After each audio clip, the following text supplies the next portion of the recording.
मी आज त्यांची तारीफ केली, 29ला काही जमलंच तर माझी तारीफ करणारे पाहिजे की नाही? तशी शक्यता दिसताय पुढे म्हणून म्हणतो, बाकी काही नाही. आपला कोणीतरी माणूस तिथं घुसून राहायला पाहिजे. आपले इकडचे नंबर 1 चे जातील आणि आमच्या नंबर 2 चा नंबर लागेल असे सगळेजण म्हणत आहेत. त्यामुळे आमच्या शुभेच्छा आहेत. ते राहिले तर आम्हाला काही दुःख नाही, राहू दे. पण 29 नंतर मात्र थोडं आमच्यासाठी ठेवा, अशी तेवढीशी माझी थोडं काही काम माझ्यासाठी ठेवलं पाहिजे की नाही? वडेट्टीवारजी, आता तुम्हाला 2047 पर्यंत वाट पाहावं लागणार आहे की त्यांना संधी मिळणार आहे का? 2029 पर्यंत बघा वडेट्टीवारजी, नाहीतर फार काळ विरोधी पक्षात राहू नका. बावनकुळे साहेब, तुम्ही सत्ताधारी पक्ष आणि मी विरोधी पक्ष. जे तुमच्यानं जमते ते तुम्ही करा आणि तुम्ही करणारच. पण जे तुमच्यानं काही जरा अडचणी आल्या तर मग तिकडून बोंबलायसाठी मला सोडून द्या, ते काम झाल्याशिवाय. कारण प्रश्न सोडवत असताना सत्ताधारी म्हणूनही अडचणी येतात. काही प्रश्न विरोधकांना मांडावं लागतं. म्हणून बावनकुळे साहेबांनी ताकद लावावी, ते काम करावं. आणि जरा काही अडचणी आल्या, कारण सत्ताधाऱ्यांनी काही निर्णय घेतले तर त्याची बोंबाबोंब जास्त होते. उद्या आपल्या समाजाला जागा दिल्या जिल्ह्यात, मग त्यांच्या मागे लागणारे कोण आहे? विरोधक. म्हणून आम्हीच आहोत. तर आम्ही शांत, तुम्ही देणारे, म्हणजे समाजाला सर्व देण्यात काही अडचण नाही. तुम्हाला सांगतो, तुमच्यावर अजिबात कोणीही प्रक आणणार नाही.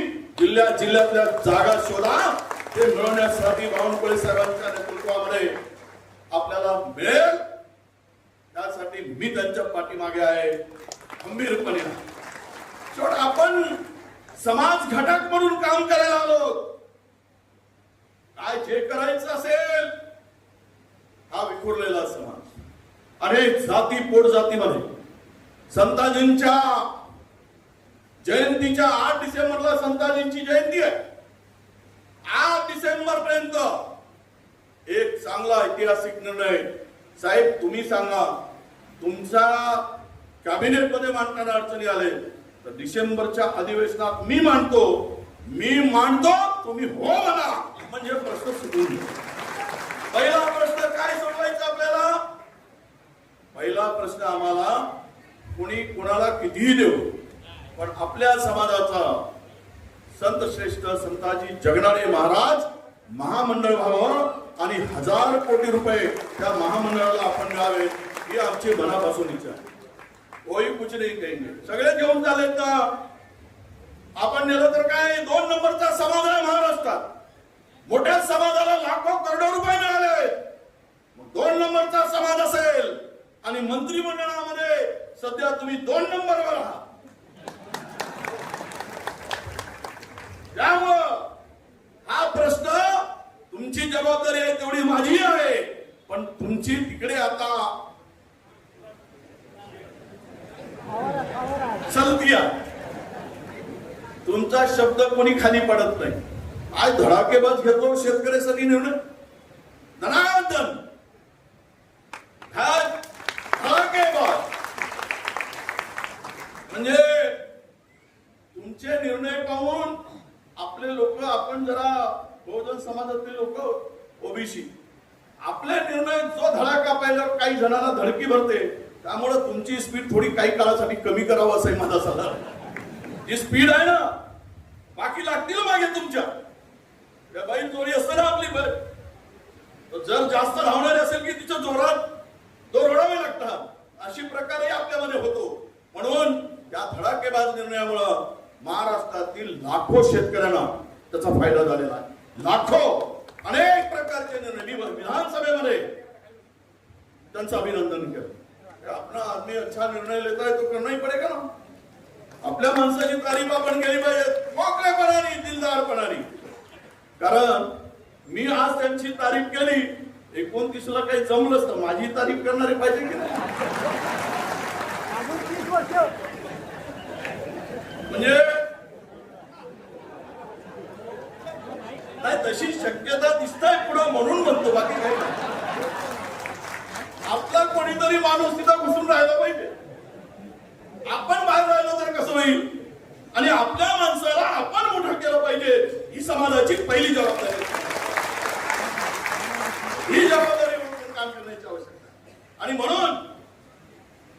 कधी वाटतं की बावनकुळे साहेबांच्या पाठीमाग हा महाराष्ट्रातला समाज फार आशेनं बघतोय, फार मोठ्या आशा आहेत.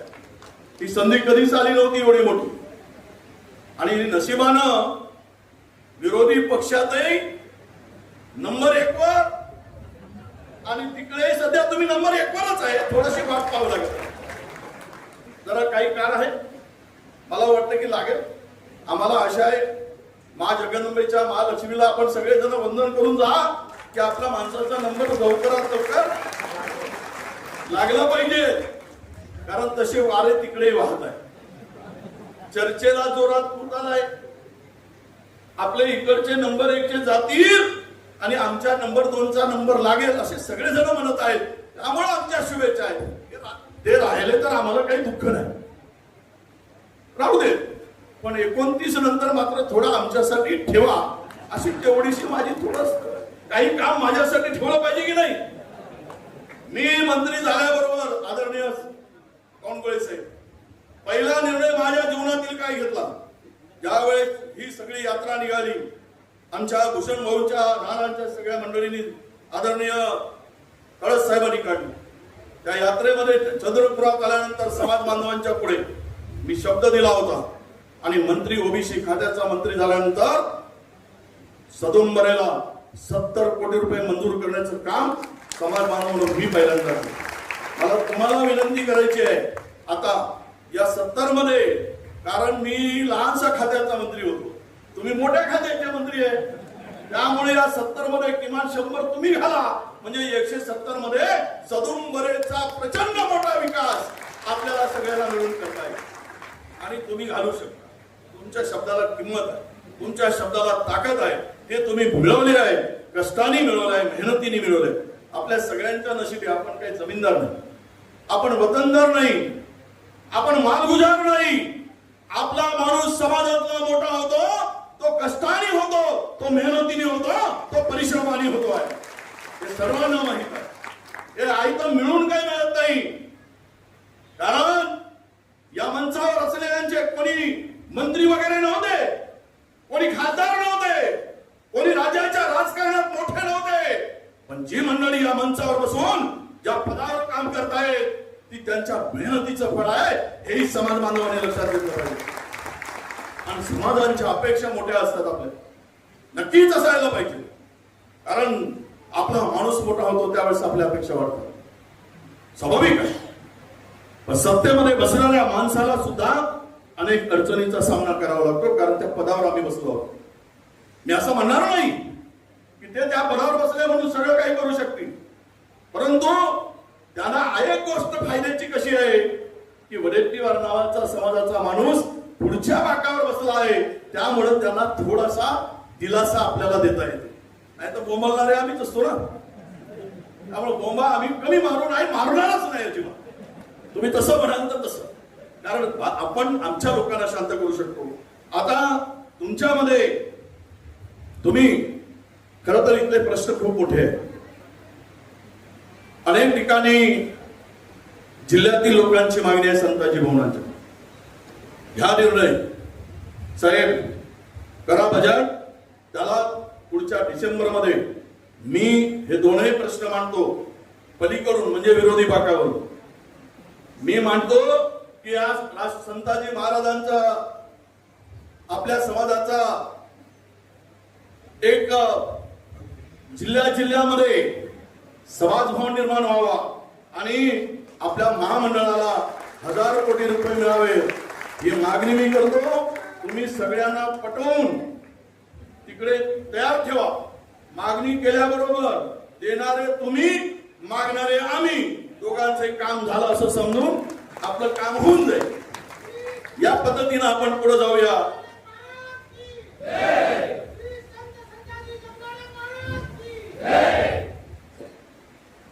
यासाठी या मेळाव्यामध्ये एक आमचा भूषण भाऊ संजय भाऊ विभूते हा एक समाजासाठी, शिवाजीरावांचं नाव घेतलं नाही मला वाटतं, सॉरी, माझे मित्र होते ते, आम्ही सोबत अनेक वर्ष आमदार केले शिवाजी. आहेत मित्र आहेत, पण माझे मित्र आहेत अजून, आणि मित्र आहेत म्हणून त्यांचं नाव जरा सुटलं त्याची माफी मागितली पाहिजे. साहेब बावनकुळे साहेबांना, तळस साहेबांना, नाना जरा संजय भाऊवर लढाऊ माणूस आहे, लढणारा माणूस आहे, अशा माणसावर काही अधिक जबाबदारी द्या आणि त्यांना जुंपा, ताकदीनं पुढे समाजाला घेऊन जातील. जबाबदारी दिली पाहिजे. तुम्ही सांगाल ती जबाबदारी त्या सगळ्यावर आपण देऊ आणि कामाला लागूया. इथे दफनभूमीचा प्रश्न मोठा आहे, सगळ्या समाज बांधवांची मागणी आहे. दफनभूमीचा प्रश्न सुटावा आणि थोडासा आठवड्यातून 2 तास जरी तुम्ही समाजाच्या लोकांसाठी दिला तर मला वाटतं की हा समाज तुम्हाला शेवटपर्यंत तुमच्या पाठीमागे राहील, ताकदीने उभा राहील. अगदीच किरकोळ प्रश्न आहे. काय आहे? सुटा तेलाचा प्रश्न, अगदी छोटा प्रश्न आमच्या गवळी साहेबांनी मांडला. अरे आपला धंदाच तो आहे ना. आता मी मुळात तेल, मी आंध्रातला, आमचा घाणा तेलाचा होता, आम्ही तेल काढायचं घाणा झोपून, आमचा धंदा तो आहे. मग आम्ही तेल काढणाऱ्यांना खुला तेल विकायसाठी गावागावात दुकानं कोणाची होती? आमचीच होती ना. दिवाळीचे दिवे लागले नसते ना, दिवाळी साजरी झाली नसती. जर संताजी जगणारे जन्माला आले नसते तर तुकोबाची गाथा समाजाला दिसली असती का? तुकोबाची बोलेवाणी संताजीची चालले का नाही? कोणी म्हणतात त्या गाथा बुडवल्या गेल्या. गाथा कोणी म्हणतं की गाथा उचलून घेऊन गेले. खरी परिस्थिती काही असू दे, पण त्या गाथा लिहिण्याचं म्हणजेच आपल्या समाजातील शिक्षित पहिला कोण असेल या देशात तर ते शिक्षित संत कोण होतं, ज्याला लिहिता येत होता ते संत जगणारे महाराज आहेत, संताजी आहेत. हे आपण लक्षात घेतलं पाहिजे. ज्या आपल्या समाजातला सर्वात शिकलेला जर संत असेल तर त्या समाजाला कुठल्या दिशेने घेऊन गेलं पाहिजे, तो समाज कसा घडला पाहिजे. आणि म्हणून माझी तुमच्याकडनं हे जे काही समाजाचे प्रश्न आहे सुटाते. अहो मला सांगा, शेंगदाणे काय भाव आहे? किती रुपये किलो आहे? 80 रुपये किलो. किती? शेंगदाणे, तेल नाही.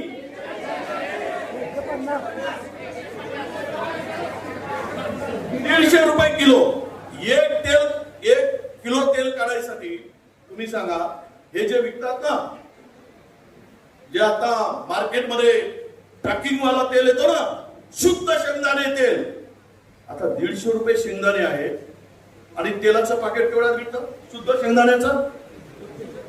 200 रुपये. आणि 1 किलो तेल काढायसाठी 3 किलो लागते. मग 450 असायला पाहिजे. मग त्या पाकिटमध्ये भेसळ आहे की नाही? 100% आहे. मग आमचा माणूस खुला विकतो म्हणून पण, आणि भेसळ करतो ना, पॅक करते म्हणून सुरू. वारे वा शहाण्यानो, हे तुमच्या अकलेच्या दिवाळी नाही आहे. प्युअर तेल आम्ही काढतो. प्युअर तेल काढत होते म्हणून कोणालाही हार्ट अटॅक येत नव्हता. आता पामोलिन सगळं भेसळ खाऊन राहिले. म्हणून बावनकुळे साहेब, आपण आदरणीय मंत्री महोदय, आदरणीय आपले नेते म्हणून हा खुल्या तेलाचा प्रश्न आहे, सुट्या तेलाचा प्रश्न. कारण कोण्या जर गरीब माणसाला 100 ग्राम घ्यायचं असेल, तिच्या खिशामध्ये 30 रुपये असतील तर ते 100 ग्राम तेल खुलं घेऊन येईल. 100 ग्रामचं पाकिट येत नाही, अर्धा किलोचं पाकिट येत नाही, 5 किलोचं कदाचित येईल. पण गरीब माणसाला कुठून तेल घ्यायचं असेल तर तो खुलंच तेल घेईल, सुटा तेल घेईल. आणि म्हणून हा प्रश्न आपल्या बेसवर, प्रायोरिटीवर हा प्रश्न सोडवून समाजाला न्याय देण्याची भूमिका आपण घ्यावी, अशी मी आपल्याला विनंती करतो. शेवट मागणारा मी आहे, माझ्या हातात द्यायला काही नाही. ज्या दिवशी येईल त्या दिवशी नक्की देईल. थोडी भेटली संधी तर मी बरोबर दणका मारला आणि 70 कोटी काढून घेतले. संधी मिळाली पाहिजे. आता तुम्हाला संधी आहे, आम्ही तुमच्या मागे उभे आहोत. ज्या दिवशी माझ्या मागे मला भेटेल मग तुम्ही माझ्या मागे लागा. माझ्या मागे वाटल्यास ते काय म्हणते, बैलाला ढोसतो तशी तुतारी घेऊन लागा. चालेल, मी ते सहन करेल, पण काम करून दाखवेल. हा विश्वास या निमित्तानं मी आपल्या सगळ्यांना देतो आहे. प्रश्न खूप आहे, बोलणारे नेते आहेत, त्यामुळं बावनकुळे साहेबांच्याकडून असलेल्या अपेक्षा नक्की आपण पूर्ण करूया. ते पूर्ण करतील आणि समाजाला मोठ्या आशेने जे आपण या ठिकाणी आलात, अपेक्षा घेऊन आलात, समाजाच्या सर्व अपेक्षा पूर्ण झाल्या नाही तरी समाज संघटन करून समाजाची ताकद वाढवून समाजाला न्याय देण्यासाठी एकत्रितपणे लढण्याची जिद्द या मेळाव्यातून आपण घेऊन जावी अशी अपेक्षा व्यक्त करतो आणि आपल्याला शुभेच्छा देतो. धन्यवाद. या राज्यामध्ये महत्वाच्या पदावर देत असताना या राज्याचा शपथविधी मुख्यमंत्री आणि 2 उपमुख्यमंत्र्यांनंतर माझ्या शपथविधी वडेट्टीवारजी महाराष्ट्रामध्ये केला. खऱ्या अर्थाने आज जर मला ही जबाबदारी देवेंद्र फडणवीसजी दिली नसती तर या राज्याचा कधी मी महसूल मंत्री झालो नसतो आणि महसूल मंत्री झालो नसतो म्हणून आज या ठिकाणी या पेनामध्ये काम करण्याची क्षमता आली नसती. या पेनामध्ये काम करण्याची जी क्षमता आहे ती केवळ खऱ्या अर्थाने आपल्या समाजाने दिलेला प्रेम, आपल्या समाजाने दिलेला आशीर्वाद, जनतेने दिलेला आशीर्वाद आणि खऱ्या अर्थाने यामुळे आमच्यामध्ये आता ही क्षमता आली आहे. आणि म्हणून वडेट्टीवारजींनी सांगितलेली गोष्ट खरी आहे. वडेट्टीवारजी आता तुम्हाला 2047 पर्यंत वाट पाहावं लागणार आहे. पण एक गोष्ट खरी आहे की त्यांना संधी मिळणार आहे का 2029 पर्यंत बघा वडेट्टीवारजी, नाहीतर फार काळ विरोधी पक्षात राहू नका.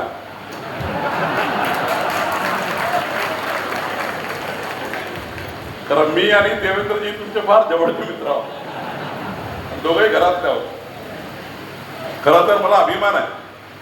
आज जसं देवेंद्रजी माझ्यावर पूर्ण विश्वास टाकतात, मला या गोष्टीचा अभिमान आहे. देवेंद्रजी कधी माझी फायली वाचत नाही, मी काय लिहिलं हे वाचत नाही. माझ्यावर प्रचंड मोठा विश्वास आहे. तेवढाच विश्वास राहुल गांधीचा विजय वडेट्टीवारजीवर. पक्षीय राजकारणामध्ये दोघांनी आमचा विश्वास आम्ही संपादन केला आणि खऱ्या अर्थाने आम्हाला माझ्यासारख्या छोट्या कार्यकर्त्याला आज रामदासजी तडससाहेब याचे साक्षी आहेत, माझ्याकडे विदर्भातले आहेत, माझ्या बाजूचे आहेत, ते साक्षी आहेत की मला जर भारतीय जनता पार्टीने 1995 मध्ये जिल्हा परिषदेमध्ये संधी दिली असती तर 95 पासून सलग 2026 पर्यंत 2दा जिल्हा परिषदेमध्ये, 5दा आमदार, 2दा मंत्री म्हणून आणि तुमची सेवा करण्याची संधी कुणी मिळाली तर माझ्या पक्षामुळे मिळाली, माझ्या नेत्यामुळे मिळाली, तेली समाजाच्या आशीर्वादामुळे मिळाली, खऱ्या अर्थाने जनतेच्या आशीर्वादामुळे मिळाली आहे. आणि म्हणून वडेट्टीवारजी ही गोष्ट खरी आहे की आज आपण विरोधी पक्षामध्ये प्रचंड अनुभवी एकमेव नेते आहेत, ज्या सभागृहामध्ये आज प्रचंड ताकद, आज सभागृहाची संपूर्ण ताकद काय आहे विरोधी पक्षाची ते एकमेव नेत्याच्या समोर आहेत, ते म्हणजे विजय वडेट्टीवारजी आहेत. हे आपल्याकरता महत्वाचं आहे. विधिमंडळामध्ये आज जेव्हा वडेट्टीवारजी एखादा विषय मांडतात, बाकीचं मला माहित नाही कोण मांडल्यावर काय होतं, पण विजय वडेट्टीवारजी जेव्हा मांडतात तेव्हा माननीय मुख्यमंत्री असेल, आमचं मंत्रिमंडळ असेल, मी स्वतः असेल, जोपर्यंत वडेट्टीवारचं भाषण संपत नाही तोपर्यंत आम्ही सभागृह सोडत नाही. पूर्ण भाषणामध्ये, एकंदरीत संपूर्ण भाषणामध्ये आज एक प्रचंड मोठा त्या ठिकाणी कणखर आवाज निर्माण करण्याचं काम वडेट्टीवारजी आपण केलं आहे. या महाराष्ट्राचा विरोधी पक्षाचा आवाज वडेट्टीवारजी आहे. त्यांनी माझी तारीफ केली म्हणून सांगत नाही, पण या महाराष्ट्राच्या 14 कोटी जनतेचे प्रश्न सरकार समोर आणण्याची हिंमत ज्या पद्धतीने वडेट्टीवार दाखवतात आणि आम्ही सत्ताधारी पक्षाचे लोक त्यांचं कधी मनावर लागून घेत नाही, कारण त्यांना विरोधी पक्षाची भूमिका मांडायची आहे, आम्हाला सरकार म्हणून काम करायचं आहे, आम्हाला नमून काम करायचं आहे, त्यांना आवाज वाढवून काम करायचं आहे. नमता हीच सरकारची जबाबदारी आहे.